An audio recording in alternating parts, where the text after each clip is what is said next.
দিনহাটার করলা ও সুকারুর কুঠি সীমান্তে কাঁটাতারের বেড়ার ওপারে ভারতীয় ভূখণ্ডে প্রায় 6 মাস ধরে প্রায় 150 পরিবার বিদ্যুৎবিহীন অবস্থায় দিন কাটাচ্ছে।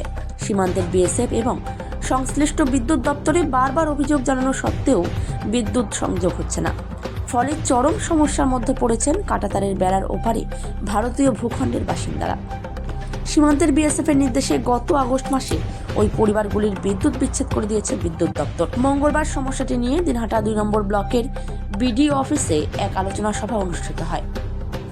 উপস্থিত ছিলেন দিনহাটা 2 নম্বর ব্লকের বিডিও নীতিশ তামাং, গোবরাছড়া নয়ারহাট গ্রাম পঞ্চায়েতের প্রাক্তন প্রধান তথা দিনহাটা 2 পঞ্চায়েত সমিতির সদস্যা মমতাজ বেগম এবং 2 এলাকার বিএসএফ ক্যাম্পের আধিকারিকরা। ওই বৈঠকে করলা এবং সুকারুর কুঠি সীমান্তের কাঁটাতারের ওপারে বাসিন্দাদের সমস্যা নিয়ে আলোচনার পাশাপাশি সেখানে বিদ্যুৎ সমস্যা নিয়ে আলোচনা হয়। এছাড়াও বিদ্যুৎ অভাবে সেখানকার কৃষকরা সঠিকভাবে চাষবাস করতে পারছেন না বিষয়টিও উঠে আসে।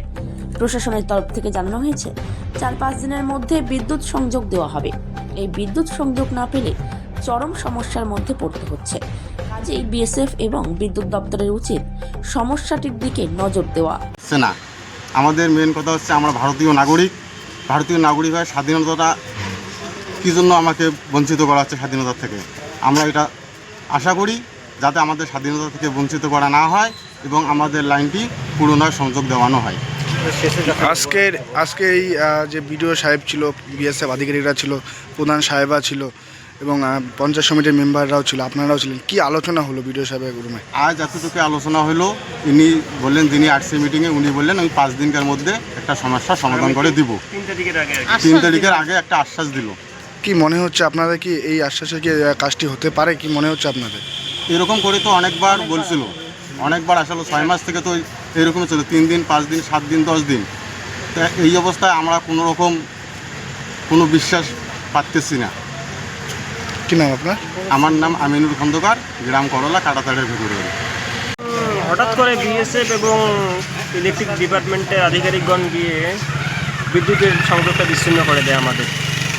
এরপর থেকে আমরা বিভিন্নভাবে কবে করে দিয়েছিল সেই বিদ্যুৎ? গত 3 আগস্ট 2024 তারিখে বিচ্ছিন্ন করে দিয়েছিল এই লাইনটা আমাদের। তারপর কি কোনো আলোচনা হয়েছিল বিএসএফ আধিকারিকদের সঙ্গে? আমরা সব জায়গায় BDO office, SDO office, DM office সব জায়গায় আমরা দরখাস্ত দিই। সেখানে এই দরখাস্তের বেসিসে ভিডিও এরপর পঞ্চায়েত সমিতির সদস্য মেম্বার ছিল যারা এবং বিএসএফ আধিকারিকগণ গত 28/8/2024 তারিখে একটি মিটিং অনুষ্ঠিত করে। ওই মিটিংয়ে বলছিল, বিএসএফ বলছিল যে 3-4 দিনের মধ্যে কাজটা হয়ে যাবে। কিন্তু এখন পর্যন্ত 3-4 দিন বলতে বলতে তো 6-7 মাস হয়ে গেল প্রায়, এখনও কোনো সমাধান হলো না। আজকে আবার একটা বিডিও স্যার একটি মিটিংয়ের আয়োজন করেছিল, আমরা সেই মিটিংয়ে আসছিলাম এবং মিটিংয়ে বিএসএফের আধিকারিকগণও ছিল। সেখানেও ওই একই কথা বললো যে 3-4 দিনের মধ্যে হয়ে যাবে। কি মনে হচ্ছে এবার কি হবে কাজটা?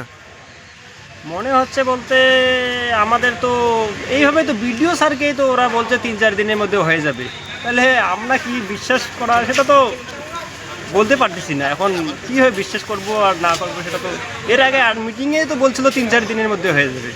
কি বলি, আমি তো আমার কোনো তো বলার মতো কিছু নেই এই জায়গায়। কি নাম আপনার?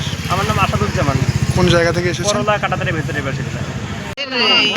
দিনহাটা 2 নং ব্লকে অনেক এলাকা আছে, অনেক এলাকার লোক আছে যারা কাঁটাতারের ওপাশে, তারা ভারতবর্ষের নাগরিক হয়েও কিন্তু তারা অন্ধকারে আছে। কিন্তু আমার জানা মতে, আমি যখন আর কি গ্রাম পঞ্চায়েতের প্রধান ছিলাম, গোবরাছড়া নয়ারহাট গ্রাম পঞ্চায়েতের প্রধান, তৎকালীন সময়ে আমাদের কাঁটাতারের ওপাশে যে আমাদের নটকুবাড়ি বিউপি ওই পাশে যে লোকজনগুলো ছিল তারা ওরকম অন্ধকারে ছিল এবং প্রতিনিয়ত আমার কাছে আসতো। কিন্তু আমি সেটা তৎকালীন বিএসএফের সঙ্গে এবং কমান্ডারের সঙ্গে কথা বলে সেগুলো লাইনটা করে দিয়েছি, কেবল দিয়ে করে দিয়েছি। কিন্তু এখন সেটা শুনতে পারছি সেই লাইনটা কেটে দিয়েছি। কিন্তু ওরাও তো ভারতবর্ষের নাগরিক, তারা যারা কাঁটাতারের ওপাশে আছে তারাও তো ভারতবর্ষের নাগরিক। এখানে